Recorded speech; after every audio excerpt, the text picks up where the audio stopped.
ഇപ്പോൾ ഈ ബൈക്കിൻ്റെ ഈ റിവ്യൂ ചെയ്യുന്നതുകൊണ്ട് എന്തെങ്കിലും കാര്യമുണ്ടെന്ന് ചോദിച്ചു കഴിഞ്ഞാൽ ഈ ബൈക്ക് ഇപ്പോഴും OLXലൊക്കെ സെക്കൻഡ് വിൽക്കാറുണ്ട്. അപ്പോൾ ഈ ബൈക്ക് വാങ്ങിച്ചു കഴിഞ്ഞാൽ എന്തെങ്കിലും പണി കിട്ടുമോ, അതിൻ്റെ സ്പെയർ പാർട്സിൻ്റെ അവൈലബിലിറ്റി എങ്ങനെയുണ്ട്, ഇതിലെന്തൊക്കെ അപ്ഗ്രേഡ് ചെയ്യാൻ പറ്റും, അല്ലെങ്കിൽ ഇതിൻ്റെ ഡ്രോബാക്ക് എന്തൊക്കെയാണ്, മൈലേജ് എന്തൊക്കെ കിട്ടും, അങ്ങനെ കുറേ കാര്യങ്ങളുണ്ട് നമുക്ക് ഈ വീഡിയോയിൽ പറയാൻ വേണ്ടിയിട്ട്. അപ്പോൾ ഈ ബൈക്കിൻ്റെ ആദ്യത്തെ 3 ഗിയറിൻ്റെ ടോപ്പ് സ്പീഡ് നോക്കിക്കഴിഞ്ഞാൽ ഫസ്റ്റ് ഗിയറിൽ ഈ ബൈക്ക് 11500 RPM 40 km/h സ്പീഡിലും, സെക്കൻഡ് ഗിയറിൽ 63 km/h സ്പീഡിലും, തേർഡ് ഗിയറിൽ ഏകദേശം 91 km/h സ്പീഡിലും. അപ്പോൾ നമുക്ക് ഫ്രണ്ട് ടയറിൽ ഒരു ഗ്രിപ്പ് കിട്ടും. നമ്മളിപ്പോൾ കോർണർ ചെയ്യുമ്പോൾ ഇങ്ങനെ ചരിച്ചൊക്കെ ഓടിക്കുമ്പോൾ.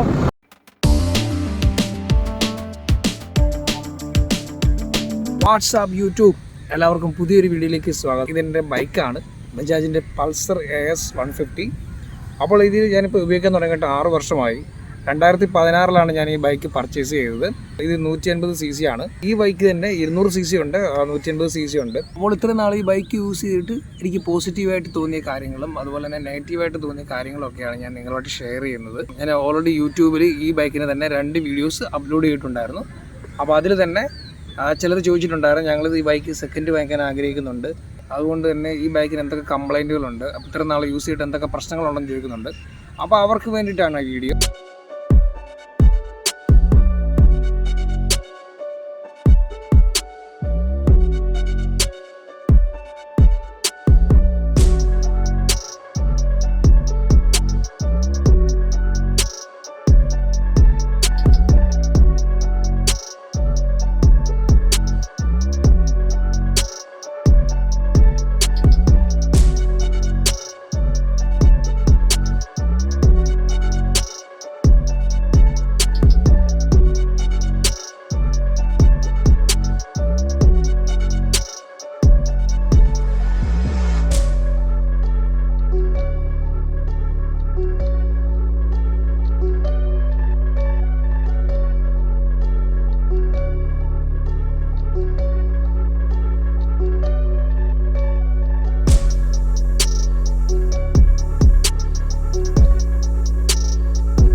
സിംഗിൾ സിലിണ്ടർ, നിങ്ങൾക്ക് ഇവിടെ ഒരു 4 വാൽവിന് സ്റ്റിക്കർ കാണാം. ഇതൊരു 4 വാൽവ് എഞ്ചിനാണ്. അപ്പോൾ ഈ വണ്ടിയുടെ പവർ ഫിഗേഴ്സിനെ പറ്റി നമ്മൾ സംസാരിക്കുകയാണെങ്കിൽ 149.5 cc ബജാജ് 2016 ലോഞ്ച് ചെയ്ത മോസ്റ്റ് പവർഫുൾ ആയിട്ടുള്ള 150 cc എയർ കൂൾഡ് എഞ്ചിനായിരുന്നു ഇതിനുണ്ടായിരുന്നത്. ഇതിൻ്റെ പ്രശ്നം എന്താണെന്ന് വെച്ചാൽ ഈ എഞ്ചിൻ്റെ പ്രൊഡക്ഷൻ അവർ സ്റ്റോപ്പ് ചെയ്തു. ഈ എഞ്ചിൻ ഇപ്പോൾ നമുക്ക് വേറൊരു വണ്ടിയിലും കാണാനില്ല. NS 150 എന്ന് പറഞ്ഞൊരു വണ്ടി ഇറങ്ങിയിട്ടുണ്ടായിരുന്നു. അത് നമ്മുടെ ഇന്തോനേഷ്യ അങ്ങനെയുള്ള ചില പുറത്തുള്ള രാജ്യങ്ങളിലേക്ക് മാത്രമേ അതിൻ്റെ എക്സ്പോർട്ടിങ് ഉണ്ടായിരുന്നുള്ളൂ. ആ വണ്ടിയിൽ ഈ 180 cc എയർ കൂൾഡ് എഞ്ചിൻ വെച്ചിട്ട് NS 150 എന്ന് പറഞ്ഞൊരു മോഡൽ പുറത്തേക്ക് അവർ എക്സ്പോർട്ട് ചെയ്തിട്ടുണ്ടായിരുന്നു. അപ്പോൾ ഇന്ത്യയിൽ NS 160 ആണ് ലോഞ്ച് ചെയ്തത്. NS 160 ലോഞ്ച് ചെയ്തപ്പോൾ ഇതിൻ്റെ എല്ലാ ഭാഗങ്ങളും സെയിം ആണ്, എക്സെപ്റ്റ് ഇതിൻ്റെ എൻജിൻ ഹെഡ് മാത്രം ഒരു 160ലേക്ക് കൺവേർട്ട് ചെയ്യുന്നേ ഉള്ളൂ. ഏകദേശം 48,244 കിലോമീറ്റർ ഓടിയിട്ടുണ്ട് ഈ വണ്ടി. 6 വർഷം യൂസ് ചെയ്തപ്പോൾ എനിക്ക് ഈ വണ്ടി തന്ന എക്സ്പീരിയൻസ് ആണ് ഞാൻ ഈ നിങ്ങളോട് ഷെയർ ചെയ്യാൻ പോകുന്നത്. ഈ ബൈക്കിൻ്റെ കൂടെ തന്നെ ബജാജ് ലോഞ്ച് ചെയ്തൊരു വണ്ടിയാണ് ബജാജിൻ്റെ പൾസർ AS 200. AS 200 മോഡൽ ഇപ്പോൾ നിലവിലില്ല, പക്ഷേ NS 200 മോഡൽ നിലവിലുണ്ട്. അപ്പോൾ NS 200ൻ്റെ പല പാർട്സുകളും അതിന് യൂസ് ചെയ്യാൻ പറ്റുന്നതാണ്, എക്സെപ്റ്റ് ഈ ഫെയറിംഗ് ആണ്. ഈ സെമി ഫെയറിങ്ങും ഇതുപോലെ തന്നെ ഈ ടൈപ്പിലുള്ളൊരു ഹെഡ്ലൈറ്റ് അസംബ്ലിയും കൂടെ വെച്ച് കഴിഞ്ഞാൽ വണ്ടി AS ആയി. അതുപോലെ ഈ സെമി ഫെയറിങ്ങും ഈ ഹെഡ്ലൈറ്റിൻ്റെ ഈ ഒരു പോർഷനോടെ റിമൂവ് ചെയ്ത് കഴിഞ്ഞാൽ വണ്ടി NS 200 ആയി. അതുപോലെ തന്നെ AS 200 യൂസ് ചെയ്യുന്ന ആൾക്കാർക്ക് വിഷമിക്കേണ്ട യാതൊരു കാര്യമില്ല. അതായത് AS 200ൻ്റെ ഓൾമോസ്റ്റ് എല്ലാ പാർട്സുകളും നമുക്ക് NS 200ൻ്റെതുമായിട്ട് ഷെയർ ചെയ്യാൻ പറ്റുന്നതാണ്. പക്ഷേ പ്രശ്നമുള്ളത് AS 150ക്ക് മാത്രമാണ്. കാരണം എന്താണെന്ന് വെച്ച് കഴിഞ്ഞാൽ ബജാജ് ഈ വണ്ടിക്ക് വേണ്ടി, അതായത് AS 150ക്ക് വേണ്ടി മാത്രം ഡിസൈൻ ചെയ്ത ഒരു എഞ്ചിനായിരുന്നു ഈ 150 cc ഈ വണ്ടിയിൽ കാണുന്ന എഞ്ചിൻ. അപ്പോൾ സാധാരണ പൾസർ 150യിൽ കാണുന്ന എഞ്ചിനുമായിട്ട് ഇത് യാതൊരുവിധ സാമ്യങ്ങളുമില്ല. അപ്പോൾ ഇതിൻ്റെ പവർ ഫിഗേഴ്സ് നോക്കിക്കഴിഞ്ഞാൽ നമുക്ക് മനസ്സിലാവും. ഇത് 16.8 bhp ആണ്. ഇതിൻ്റെ ഔട്ട്പുട്ട് പവർ. അത് 9500 RPM-ലാണ്. PS-ലായിട്ട് കൺവേർട്ട് ചെയ്യുമ്പോൾ 17 PS പവറാണ്. അതായത് R15 വേർഷൻ 2 ആ സെയിം പവർ ഫിഗറാണ് ഈ വണ്ടിക്ക് ഉണ്ടായിരുന്നത്. ഡൊമിനറിൻ്റെ റെഡ്, CBR 250R റെഡ്, അതുപോലെ RS 200 ആ റെഡ്. അപ്പോൾ ആ ഒരു സെയിം റെഡ് തന്നെയാണ് ഇതിൽ യൂസ് ചെയ്തിരിക്കുന്നത്. ഇതിന് പാഷൻ റെഡ് എന്നാണ് ബജാജ് പറയുന്നത്. ഇതിൻ്റെ വലിയൊരു ഡ്രോബാക്ക് എന്ന് പറഞ്ഞാൽ ഇതിനകത്ത് യൂസ് ചെയ്യുന്ന ടയറായിരുന്നു. ഫ്രണ്ടിൽ 80-90-17 എന്ന് പറഞ്ഞൊരു ടയറായിരുന്നു ഫ്രണ്ടിൽ യൂസ് ചെയ്തിരുന്നത്. അതായത് ഒരു സൈക്കിൾ ടയറിൻ്റെ വീതി നമുക്ക് ഈ വണ്ടിയുടെ ബോഡി സൈസ് വെച്ച് നോക്കുമ്പോൾ നമുക്ക് തോന്നത്തുള്ളായിരുന്നു. രണ്ടാമത്തെ വലിയൊരു ഡ്രോബാക്ക് എന്ന് പറഞ്ഞു കഴിഞ്ഞാൽ ഇപ്പോൾ നിങ്ങൾക്ക് കാണാം ഈ വണ്ടിയിൽ ഇത് യൂസ് ചെയ്തിരിക്കുന്ന ടയർ എന്ന് പറഞ്ഞാൽ 140/70-17 എന്ന് പറഞ്ഞ MRF ടയറാണ് യൂസ് ചെയ്തിരിക്കുന്നത്. ഇതിൽ സ്റ്റോക്ക് വന്നിരുന്നത് 100/80-17 എന്ന് പറഞ്ഞ ഡ്രം ബ്രേക്കോട് കൂടിയ ഒരു ടയർ സെറ്റപ്പായിരുന്നു വന്നിരുന്നത്. ഞാനത് മാറ്റിയതാണ്. AS 200-ൻ്റെ സിംഗാമും അലോയ് വീലും അതിൻ്റെ ഡിസ്ക് അസംബ്ലി എല്ലാം ഞാൻ ഇവിടെ ഫിറ്റ് ചെയ്തിരിക്കുന്നതാണ്. ഇതൊരു സെമി ഫെയർഡ് ബൈക്കാണ്. അപ്പോൾ ഇതിൻ്റെ ഫെയറിങ് ഫ്രണ്ടിൽ വന്നുകൊണ്ട് തന്നെ നമ്മളിരിക്കുന്ന ഭാഗം മുതൽ ഫ്രണ്ട് ഭാഗത്തേക്ക് നോക്കുമ്പോൾ വെയിറ്റ് കൂടുതലാണ്. നമ്മളിരിക്കുന്ന ഭാഗം മുതൽ ബാക്ക് സൈഡിലേക്ക് ഇതിൻ്റെ വെയിറ്റ് കുറവാണ്. ഉദാഹരണം പറഞ്ഞാൽ നമ്മളൊരു കല്ലിൻ്റെ മുകളിലോ ഇപ്പം മണ്ണുള്ള സ്ഥലത്തോ ഒരു ചരിവുള്ള സ്ഥലത്തൊക്കെ കൊണ്ടുവച്ച് വളയ്ക്കാൻ ശ്രമിച്ചു കഴിഞ്ഞാൽ ഇതിൻ്റെ ഫ്രണ്ട് ഭയങ്കര ഹെവി ആയിട്ട് തോന്നും നമുക്ക്. കുറച്ച് യൂസ്ഡ് ആയി കഴിഞ്ഞാൽ പക്ഷേ പ്രശ്നമില്ല. ഇതിൻ്റെ ഒരു ഇനീഷ്യൽ പിക്കപ്പിനെ പറ്റിയാണ് പറയുന്നത്. അതായത് ഒരു ജിക്സർ എടുക്കുന്ന പോലെ FZ എടുക്കുന്ന പോലെ ആ ഒരു ഇനീഷ്യൽ ഒരു ടോർക്ക് ഈ വണ്ടിക്കില്ല. ഈ വണ്ടിയുടെ മാക്സിമം ടോർക്ക് എന്ന് പറഞ്ഞു കഴിഞ്ഞാൽ 8500 RPM-ൽ 13 Nm ആണ്. അപ്പോൾ അതുകൊണ്ട് തന്നെ ഇതിനൊരു ഇനീഷ്യൽ ടോർക്ക് നമുക്ക് ഫീൽ ചെയ്യത്തില്ല. കാരണം അതിന് പ്രധാന കാരണം തന്നെ ഇതിന് ഫെയറിംഗ് ആണ്. ഈ വണ്ടിയുടെ ഈ ഫ്രണ്ട് പോർഷനിൽ ഇത്രയും ഫെയറിങ്ങും കാര്യങ്ങളൊക്കെ വരുന്നതുകൊണ്ട് തന്നെ ഇതിന് വെയിറ്റ് കൂടുതലാണ്. ഫെയറിങ് തന്നെ ഏകദേശം 7 കിലോയോളം വരുന്നുണ്ട്.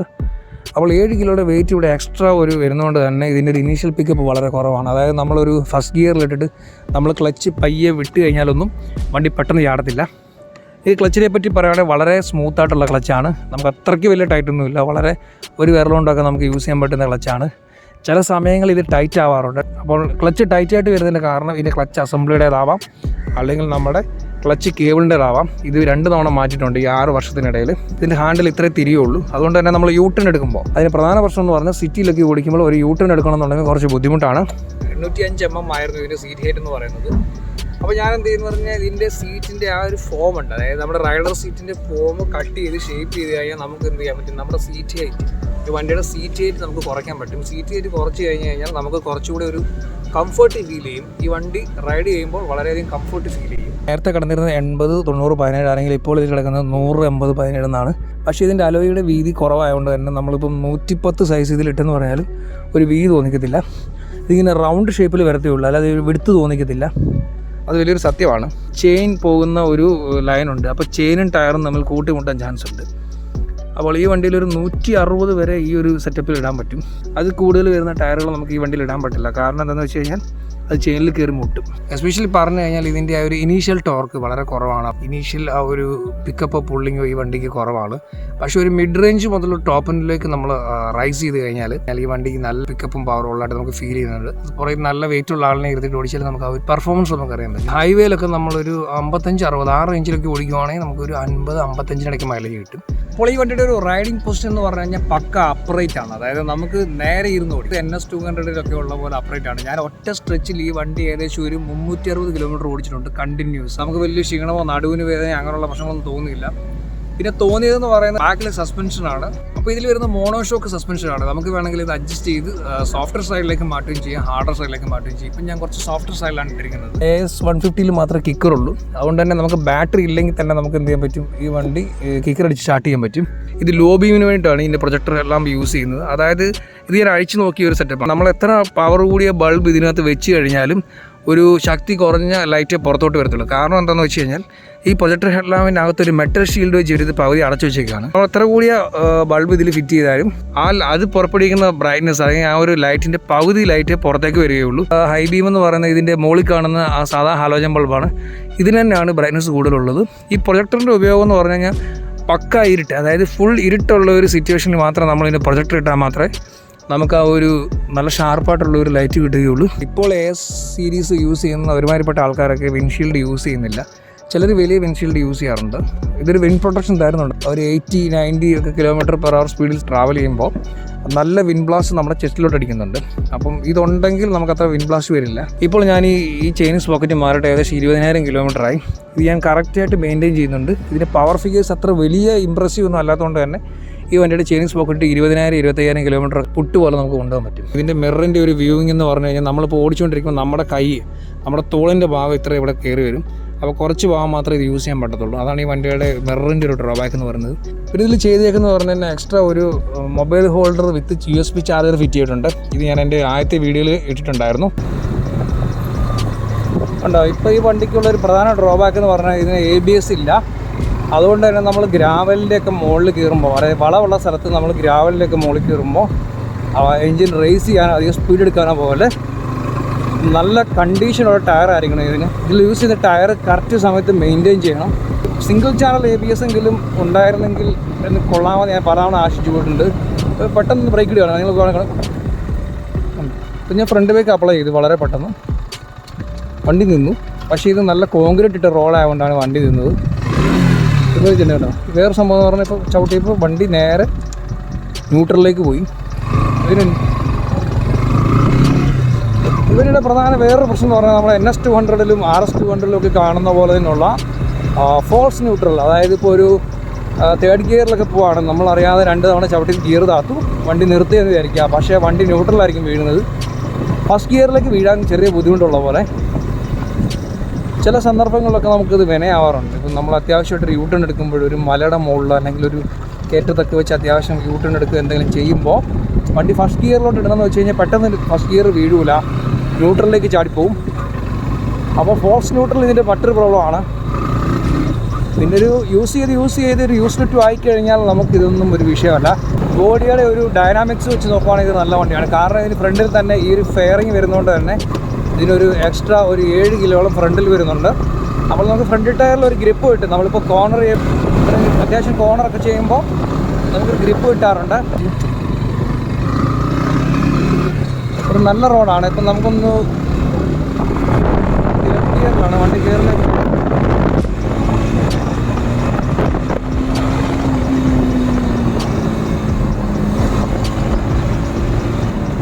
അത്യാവശ്യം കോർണർ ചെയ്ത് ഓടിക്കാനൊക്കെ പറ്റും നമുക്ക്.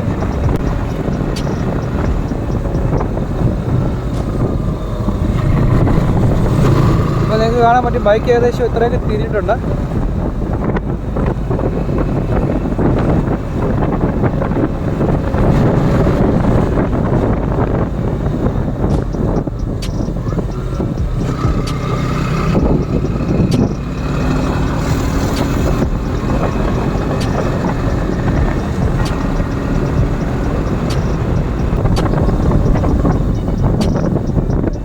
അങ്ങനെ നമ്മൾ വണ്ടി ഇപ്പോൾ ഓടിച്ച് നമ്മളിപ്പോൾ ചെങ്ങറ ഹാരിസൺ മലയാളം എസ്റ്റേറ്റിൻ്റെ അടുത്ത് എത്തിയിരിക്കുന്നു.